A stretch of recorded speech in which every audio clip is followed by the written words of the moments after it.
तो पाकिस्तान के बजट और इंडिया के बजट में ज़मीन आसमान का फ़र्क है। फैक्ट्स एंड फिगर्स ये बताती हैं कि इंडिया का बजट जो है 550 बिलियन डॉलर का और पाकिस्तान का जो बजट है वो सिर्फ और सिर्फ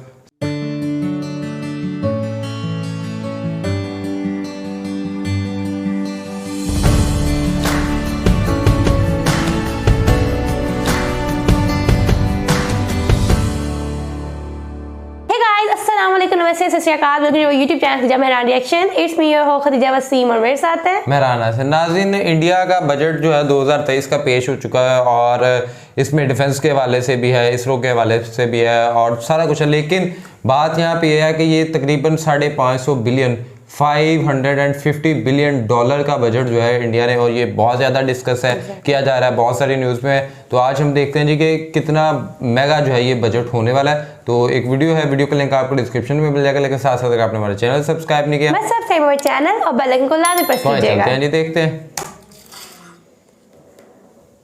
नमस्कार, वेलकम टू वर्ल्ड अफेयर्स। मैं हूं प्रशांत धवन और इस वीडियो में हम बात करने वाले हैं भारत के मेगा 550 बिलियन डॉलर के बजट के बारे में। दुनिया भर में आप देखोगे तो इसको डिस्कस किया जा रहा है। पीएम मोदी का प्लान ये है कि इंडिया की इकोनॉमी को ये और आगे लेकर जाएंगे इस मैसिव बजट के साथ। अब यहाँ पे आप कहोगे ये तो डॉलर हो गए, इंडियन रुपीस में इंडियन बजट कितना जरा बड़ा है। तो इस बार का जो बजट है यहाँ पर टोटल खर्चा हो रहा है 45 लाख करोड़ रुपए का। जी हाँ, टोटल ये अमाउंट 45 लाख करोड़ रुपए हो गया।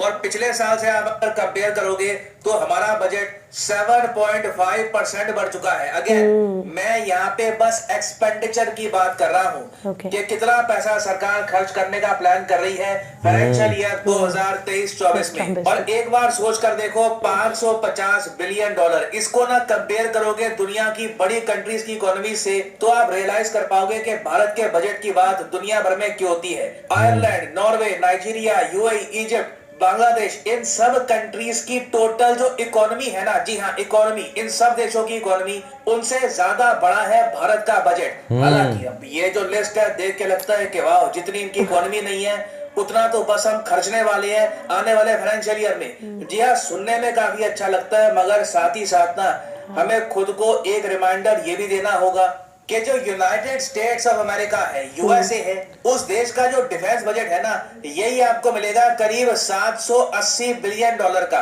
तो जितना यूएस अपने डिफेंस पे खर्चता है ना, उससे काफी कम तो हमारे पूरे साल का बजट होता है। और अगर वैसे आप ये जानना चाहते हो कि यूएसए का बजट क्या होता है, जैसे हम लोग ये 45 लाख करोड़ रुपए खर्चेंगे पूरे देश पर, इसमें हमारा डिफेंस, खाना पीना, एनवायरमेंट वगैरह सब कवर हो जाएगा। अमेरिका का बजट कितना होता होगा? तो देखो, यूएसए का बजट रहता है रफली 6.7 ट्रिलियन यूएस डॉलर्स के आसपास। और साथ ही साथ ये भी याद रखना, उनकी आबादी भी 35 करोड़ के आसपास है, हमारे यहाँ 140 करोड़ लोग हैं। और फिर चाइना की तरफ अगर आप देखें तो चाइना का जो टोटल बजट है, जितना ये लोग खर्चेंगे आने वाले एक साल में, ये रहेगा 3.5 से लेकर 3.7 ट्रिलियन डॉलर्स के आसपास। तो यूएसए चाइना के बजट तो देखिए अलग ही गैलेक्सी में होते हैं। मगर इन दोनों कंट्रीज के बाद अगर किसी देश के बजट को इंटरनेशनल मीडिया प्रॉपर कवरेज देता है तो वो है इंडिया। और इसका एक बहुत ही सिंपल रीजन है, क्योंकि इंडिया मेजर इकोनॉमीज में दुनिया की सबसे तेजी से ग्रो करने वाली इकोनॉमी है। आईएमएफ ने प्रोजेक्शन करी है कि इंडिया की फास्टेस्ट ग्रोथ रेट रहने वाली है आने वाले समय में 6.1% के आसपास इंडिया लगातार ग्रो करता रहेगा। तो आप इमेजिन करके देखो, एक ऐसा देश जहां पर विदेशी निवेशक बहुत सारा पैसा डालते हैं, जो ग्लोबल ग्रोथ को आगे धकेल रहा है, उस कंट्री की सरकार कैसा बजट बनाएगी? क्या ये आने वाले 5-10 साल के बारे में सोचकर बजट बनाएंगे या फिर अभी के लिए जनता को खुश करने के लिए पैसे बांट देंगे? ये हमेशा एक बहुत ही बड़ा क्वेश्चन मार्क रहता है इंडिया के बारे में। और इस बार का जो बजट है, मैं कहूंगा काफी हद तक बैलेंस करने की कोशिश करी है सरकार ने कि जनता को भी थोड़ा बहुत कुछ मिल जाए और साथ ही साथ देश की जो ग्रोथ है ये भी लगातार आगे बढ़ती रहे। अब एक क्वेश्चन आप यहाँ मुझसे पूछोगे कि मैंने जो ये अमाउंट कोट किया है जी, 45 लाख करोड़ रुपीस, ये हमारा एक्सपेंडिचर है, ये सरकार ने खर्चा है। तो पूरा जो बजट होता है, जो निर्मला सीतारमण जी पार्लियामेंट में खड़ी होकर स्पीच देती है, उस बजट में सिर्फ यही बात होती है कि 45 लाख करोड़ रुपीस को हम कैसे खर्चेंगे। तो इसका आंसर है नहीं। पहली बात तो देखो, बजट जो वर्ड है ना, ये ऑफिशियली गवर्नमेंट डॉक्यूमेंट में इस्तेमाल होता नहीं है, ये आप कह लीजिए मीडिया में या फिर कैजुअल टॉक में हम इस्तेमाल करते हैं। जो प्रॉपर डॉक्यूमेंट सरकार रिलीज करती है उसमें लिखा होता है जी एनुअल फाइनेंशियल स्टेटमेंट, और इस फाइनेंशियल स्टेटमेंट में सरकार बेसिक बात ये बताती है कि कितना पैसा हमारे पास आया, कितना पैसा हम खर्चेंगे और एक डेफिसिट क्या क्रिएट हो चुका है। डेफिसिट मतलब के अभाव। अब भारत का फिस्कल डेफिसिट इस बजट के टाइम में है 5.9%। 5.9% का मतलब यह है कि भारत की सरकार जितना कमा रही है, चाहे जहां से कमा रही हो, चाहे ब्रह्मोस बेच के कमा रही है या फिर आप और मैं जो टैक्स देते हैं उससे कमा रही है, इनडायरेक्ट टैक्स से कमा रही है, जो भी इनके पास रेवेन्यू आ रहा है इसको ये माइनस कर देते हैं टोटल एक्सपेंडिचर से, कितना खर्चा हो रहा है, और उसके बाद निकल के आता है हमारा फिस्कल डेफिसिट। और अभी हमारा फिस्कल डेफिसिट है करीब 5.9%, मतलब कि जितनी आमदनी है उससे ज्यादा खर्चा हमारा हो रहा है। और ये भी एक बहुत ही इंपॉर्टेंट पहलू है जिसको पूरी दुनिया देखती है कि भारत का फिस्कल डेफिसिट क्या रहने वाला है। क्योंकि अगर एक कंट्री का फिस्कल डेफिसिट धीरे धीरे कम होना स्टार्ट हो जाता है ना, तो मतलब कि वो देश लॉन्ग टर्म में स्ट्रांग रहेगा। जो कमजोर देश होते हैं, जिनकी अर्थव्यवस्था बहुत ज्यादा खराब होती है, उनके फिस्कल डेफिसिट आप देखोगे 22%, 25% के आसपास चले जाते हैं। एग्जांपल के लिए बता रहा हूं कि श्रीलंका में ना जब फिस्कल डेफिसिट पहुंच गया था 11% के आसपास, उसके बाद हम सबने देखा कि किस तरीके से पूरे देश में एक आर्थिक संकट आ गया था। तो खैर इस फिस्कल डेफिसिट को देख के जरा डरिएगा मत। याद रखिएगा कि भारत के पास बहुत सारी विदेशी मुद्रा भंडार भी है, फॉरेन एक्सचेंज रिजर्व भी है, तो इस फिस्कल डेफिसिट को हम मैनेज कर सकते हैं। और सरकार का प्लान तो ये है कि 2025-26 तक ना इस फिस्कल डेफिसिट को हम 4.5% के आसपास लेके आएंगे। ये फिस्कल डेफिसिट जितना कम होगा उतना विदेशी निवेश भारत में बढ़ता रहेगा। और ये बात देखिए, हमारे देश के बजट में हमारी वित्त मंत्री हमको बताती है कि देश का फिस्कल डेफिसिट अभी इतना है, यहाँ से पैसा आ रहा है, यहाँ पे हमने पैसा खर्चा है। फॉर एग्जांपल यहाँ पे आप देख पाओगे ये बेसिक इनकम और एक्सपेंडिचर का ग्राफ है। सबसे ज्यादा सरकार के पास आज के समय पैसा कहां से आ रहा है, यहाँ पे आप देख पाओगे बोरोइंग्स और अदर लायबिलिटीज से। जी हाँ, हमारे बजट का एक बहुत ही बड़ा परसेंटेज बनता है उधार से। अभी जो रिसेंट बजट आया है उसमें भी बताया गया कि सरकार ने 14,21,000 करोड़ रुपए ये उधार लिए हैं। ये उधार वेरियस तरीके से होता है, काफी बार बॉन्ड्स के जरिए होता है, काफी बार वर्ल्ड बैंक के जरिए होता है, और ये हर जगह कॉमन आपको मिलेगा। यूएसए भी यही करता है, चाइना भी यही करता है। इसको देखकर घबरा मत जाना, क्यों हमको तो उधार लेके चलाना पड़ता है। पूरी दुनिया ही ऑलमोस्ट ऐसे चल रही है। एक्चुअली दुनिया से कंपेयर करके आप अगर देखोगे तो भारत के बजट में जो बोरोइंग का कंपोनेंट है, उधार का कंपोनेंट है, ये बहुत कम मिलेगा compare to USA and China. और सरकार आने वाले समय में और 15,40,000 करोड़ रुपए का उधार एक्स्ट्रा उठाएगी। और इसलिए आपने एक बात देखी होगी, काफी बार ये जो ग्राफिक्स है, अगर आप ट्विटर पे देखोगे और जगह देखोगे, एक यहाँ पर लिखा होता है कि रुपी गोज टू, के खर्चा कहां पे हो रहा है। इंटरेस्टिंग बात देखिए, यहाँ पे लिखा है कि अगर मान लो सरकार के पास 1 रुपया खर्च करने के लिए, तो उसमें से 20 पैसे जाते हैं इंटरेस्ट पेमेंट्स में। ये जो इंटरेस्ट पेमेंट्स है ना, ये वो पेमेंट है जो सरकार को करनी पड़ती है उधार लेने के बाद। उधार आपने उठा लिया, उसके बाद जो इंटरेस्ट पेमेंट्स आप करते हो वो भी सरकार का एक्सपेंडिचर ही होता है। हर साल सरकार का आप कह लीजिए 20% पैसा तो इंटरेस्ट पेमेंट में निकल जाता है। फिर सेकंड नंबर पे जो मेन खर्चा आता है वो है स्टेट शेयर कार्ड। जो हमारे देश के राज्य हैं, बिहार, तमिलनाडु, मध्य प्रदेश, इन सब की जो सरकारें हैं, इनको भी सरकार पैसा देती है यूनियन बजट से, तो 18% तो ले जाती है स्टेट्स। तो यहीं पे आप कह लीजिए ऑलमोस्ट 40% तो आपका खर्चा यहीं पर निपट गया। उसके बाद हम देखते हैं बाकी खर्चा कहाँ पे होता है। अब यहाँ पे आप अगर सोच रहे हैं मतलब कि इंटरेस्ट पेमेंट में 20 पैसे उड़ गए, 18 पैसे यहाँ पे उड़ गए, 38 ये हो गया, तो अब इसके बाद अब एक बड़ा कंपोनेंट क्या बचा है। अब नोटिस करो, यहाँ पर ये लिखा है कि सेंट्रली स्पॉन्सर्ड स्कीम्स के लग जाते हैं 9 पैसे, सेंट्रल सेक्टर स्कीम्स के लग जाते हैं 17 पैसे। मतलब कि 26 पैसे आपका जो 1 रुपया है ना जो आपको खर्चना है, उसमें से 26 पैसे और आपके चले गए केंद्र सरकार की बहुत सारी स्कीम्स हैं। For example Mahatma Gandhi national rural employment guarantee programme, ये तो खैर एक बड़ी स्कीम है। इसी की तरह किसानों के लिए, आर्टिस्ट के लिए, मजदूरों के लिए वेरियस जो स्कीम्स निकालती है भारत सरकार, उस समय चला जाता है बहुत सारा खर्चा। तो 26 पैसे यहाँ पे आपके चले गए। उसके बाद हम आते हैं धीरे धीरे डिफेंस पर, पेंशन पे, बाकी एक्सपेंडिचर पे, जहां पे आपका एजुकेशन, हेल्थ वगैरह भी आता है। और भारत का डिफेंस बजट कितना बड़ा है ये देखो दुनिया भर में न्यूज बनाता है। ठीक है, लोग पढ़ते हैं कि अच्छा इंडिया का डिफेंस बजट इतना बढ़ गया है, 10% बढ़ गया, 5%, 13% बढ़ गया। तो अब यहाँ पे आप देख पाओगे आर्टिकल है कि defence budget raised 13% to 5.93 lakh crore rupees. और ये बात सिर्फ इंडिया में नहीं, पाकिस्तान में भी न्यूज में आती है, इवन चाइना में भी। चाइना पाकिस्तान में आप देखोगे वो लोग काफी इंटरेस्ट लेते हैं इस बात पर कि इंडिया का डिफेंस बजट कितना बढ़ाया गया है। अब यहाँ पे आप देख पाओगे ये पाकिस्तान का न्यूज आउटलेट है, ये लोग कह रहे हैं कि इंडिया ने अपना जो डिफेंस बजट है ये अब कर दिया है $72.6 बिलियन एमिड टेंशंस विद चाइना।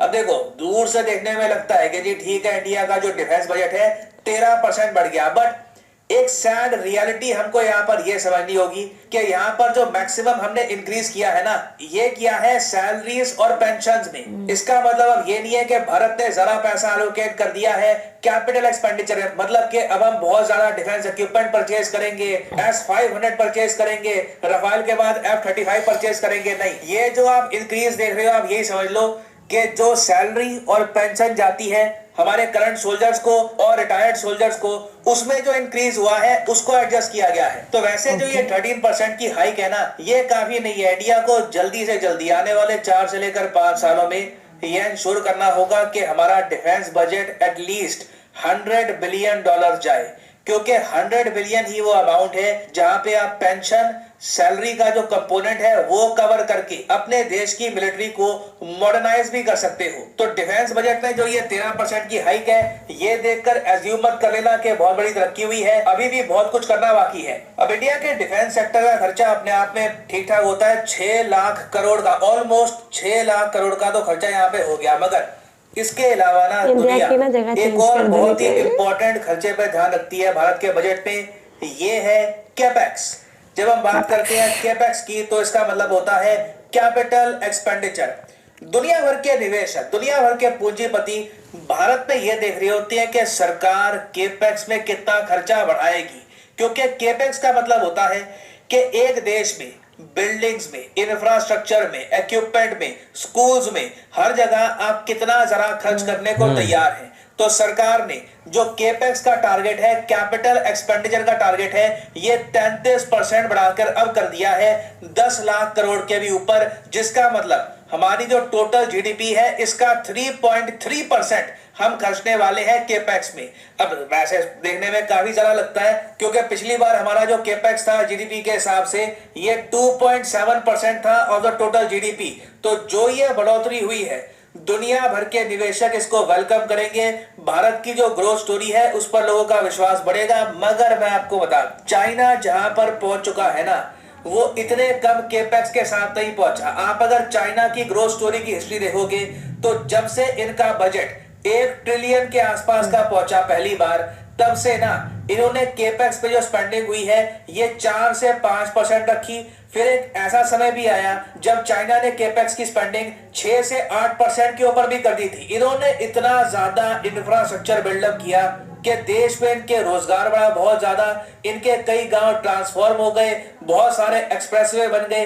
तो ये देखकर देखिए, अब मैं क्या बोलूंगा आपको, अब यहाँ पर मैं ये कहूंगा कि कुछ हुआ नहीं है ये भी गलत होगा, क्योंकि कैपेक्स का टारगेट जब आप बढ़ा देते हो 33% तो ये अपने आप में एक बड़ा पुश है। मगर ये ना मेरे हिसाब से एटलीस्ट इंडिया के लिए होना चाहिए टोटल जीडीपी का 4 से लेकर 5% के आसपास, क्योंकि यहीं पे आप नींव रख रहे हो कल के भारत की। जितना कैपिटल एक्सपेंडिचर आपका होगा, जितनी जल्दी आप भारत का इंफ्रास्ट्रक्चर वर्ल्ड क्लास बनाओगे, उतना ही ज्यादा भारत आकर्षित करेगा दुनिया भर के निवेश को। और ना सिर्फ निवेश को, अगर आपको भारत में मैन्युफैक्चरिंग बढ़ानी है, आपको वियतनाम को टक्कर देनी है, आपको इंडोनेशिया को टक्कर देनी है, तो उसके लिए कैपिटल एक्सपेंडिचर बढ़ाना होगा। उसके अलावा देश में लिटरेसी बढ़ानी है, स्कूल्स आपको बढ़ाने हैं, उस सब के लिए भी capex is very very important.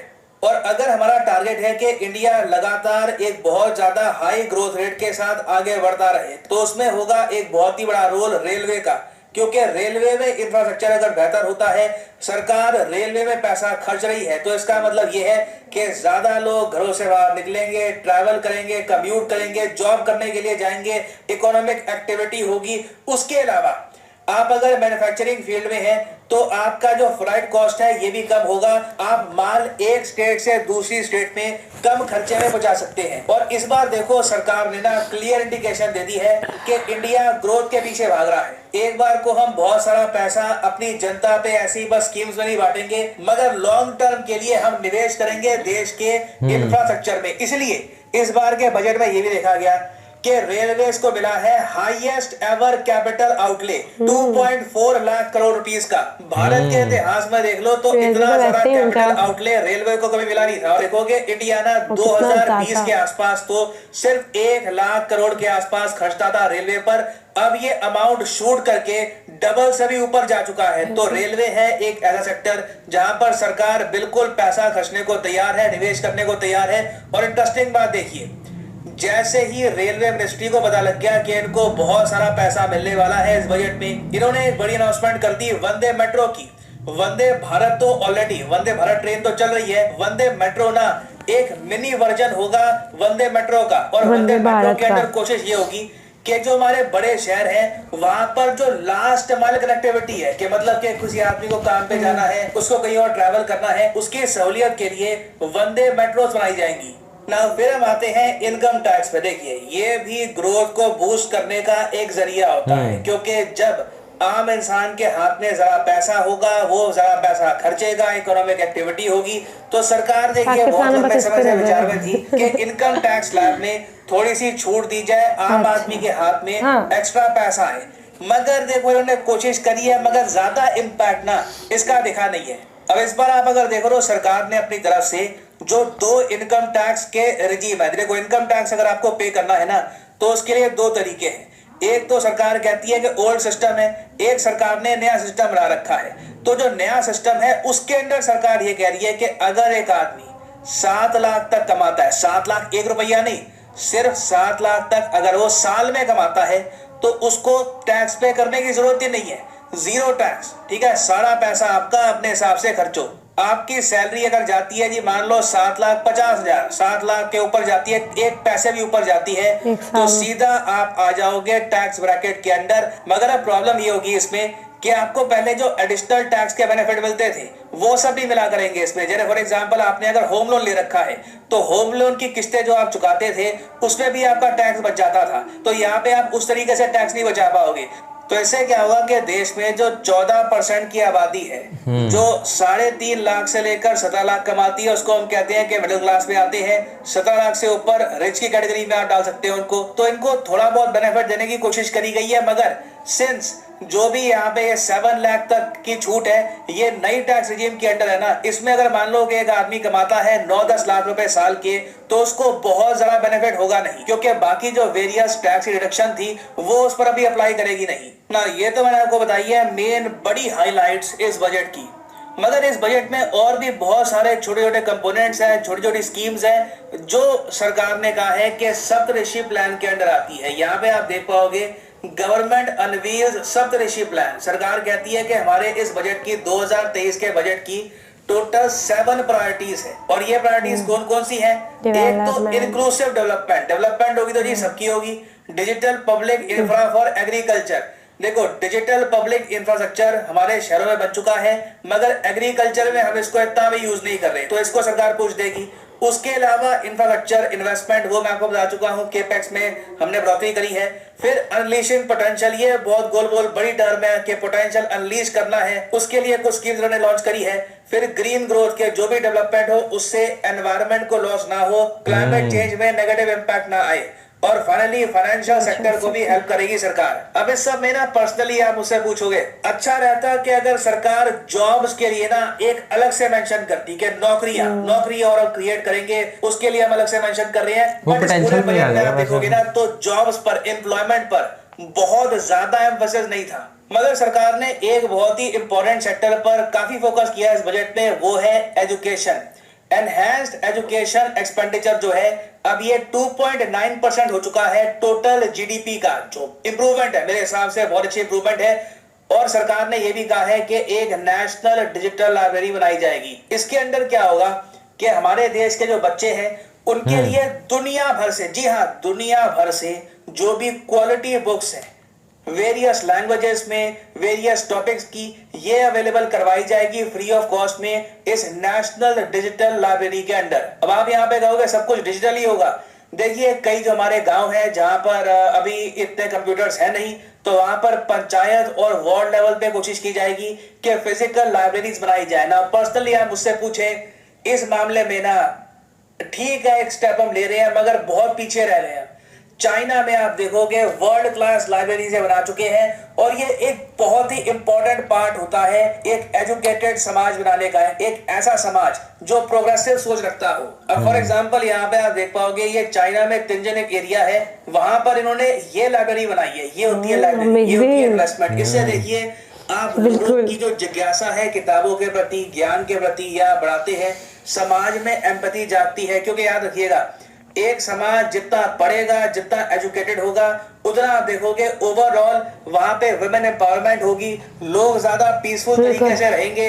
तो ये सब देखिए अगर चाइना इस मामले में हमसे बहुत ज्यादा आगे है और इंडिया को भी कहीं ना कहीं कोशिश करनी चाहिए कि ऐसी लाइब्रेरीज हम बनाए। मैं तो कहता हूं कि हर राज्य में ना एक मेगा लाइब्रेरी होनी चाहिए जहां पे बहुत सी बुक्स अवेलेबल है, क्वालिटी बुक्स अवेलेबल हो। वहां पे डिजिटल फॉर्म में आप बुक पढ़ लो, फिजिकल फॉर्म में बुक पढ़ लो, ऑप्शन होनी चाहिए इसकी। तो अपने आप में ये वेलकम स्टेप है, मगर अगेन मैं कहूंगा टू लिटिल टू लेट। ना आप यहाँ पे मुझे कह सकते हैं कि सर आप थोड़ा सा ना नेगेटिव पॉइंट जरा बता रहे हो यहाँ पे। देखो ऑनेस्टली बताओ, पॉजिटिव पॉइंट्स मुझे इतने जरा दिखे नहीं बजट में। एक और नेगेटिव पॉइंट मुझे ये भी दिखा, मैं चाहता था कि सरकार कुछ तो यहाँ पे प्रोग्रेस दिखाती, कुछ एक इंप्रूवमेंट दिखाती, मगर उल्टा काम हो गया। इसरो का बजट कम हो गया है।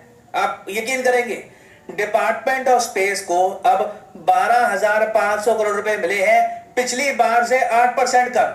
कितनी अजीब बात है। अगेन देखो आई एम श्योर के इसरो और डिपार्टमेंट ऑफ स्पेस के पास जो भी प्लान्स हैं वो इतने अमाउंट में कवर हो जाएंगे, सोच के ये जो है ना बजट में एलोकेशन की जाती है। मगर इससे मैसेज कितना खराब जाता है कि इसरो का बजट कम कर दिया। मैं कहता हूं इसरो का बजट जितना पहले था उतना ही रखते। कम करना ना एक बहुत ही नेगेटिव साइन भेजता है। तो अगेन मैं कहूंगा कि इसरो का बजट धीरे धीरे हमको इंक्रीज ही करना चाहिए, चाहे आपके अगर ऑपरेशंस कम हो, रिसर्च एंड डेवलपमेंट में खर्च हो। ये एक ऐसा सेक्टर है जहां पर इंडिया जितना खर्चेगा लॉन्ग टर्म में उतना बेनिफिट मिलेगा। और इस सब के अलावा देखिए कुछ बहुत ही छोटे लेवल पर स्कीम्स लॉन्च करी गई हैं, उस पर मैं कोशिश करूंगा कि बाद में शॉर्ट वीडियोस बना दूं या फिर जो एमसीक्यू की वीडियो आती है उसमें मैं कवर करा दूं।